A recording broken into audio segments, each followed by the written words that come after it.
Assalamualaikum warahmatullahi wabarakatuh. Wilujeng enjing sadayana patepang deui sareng Abi Resa Astria. Di dieu abdi bade ngadugikeun warta Sunda ngeunaan tomat momotaro. Anu dibudidayakeunna teh di Lembang. Tomat teh beda-beda tur rea rupina. Disagedeungeun tomat nu ilahar dijual di pasar tradisional. Kiwari aya tomat nu beda tea, nyaeta tomat momotaro. Hargana kawilang mahal, eta tomat teh dibudidayakeun ku patani di Lembang. Tur di erong boga pangaji anu mahal. Tomat teh salah sahiji bumbuahan nu ilahar dijadikeun bahan sayuran atawa sambeleun. Sakapeung tomat ge ilahar dikonsumsi langsung pikeun bibila satu tas dahar. Hargana kabilang murah, bisa dibeli di pasar tradisional. Kiwari aya tomat momotaro. Petani di desa Langeun-Sari, Kecamatan Lembang, Kabupaten Bandung Barat kiwari keureuyah ngabudidayakeun tomat momotaro. Eta tomat momotaro teh mibana pangaji anu kawilang mahal.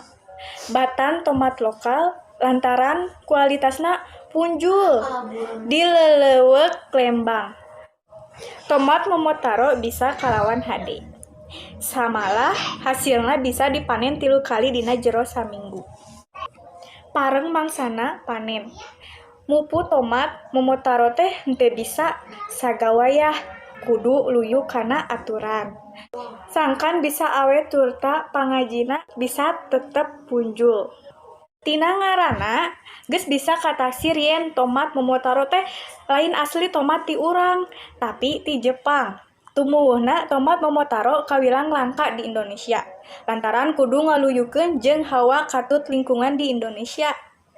Pon kitu deui dina ngurusna. Leuwih bangga batan tomat nu ilaharna aya di urang. Matak moal aneh upama harga eta tomat teh kawilang mahal. Eta hal diebrehkeun ku salah saurang patani tomat momotaro di Lembang. Upama dibandingkeun jeung tomat anu ilahar tea, momotaro katangeun beda boh tina wanguna boh tina rasana. Pon kitu deui hargana. Harga tomat momotaro jauh leuwih mahal batan tomat sejena. Harga tomat momotaro bisa tepi ka 20.000 dina sakilona. Eta tomat teh rea dijual di supermarket di Jawa Barat.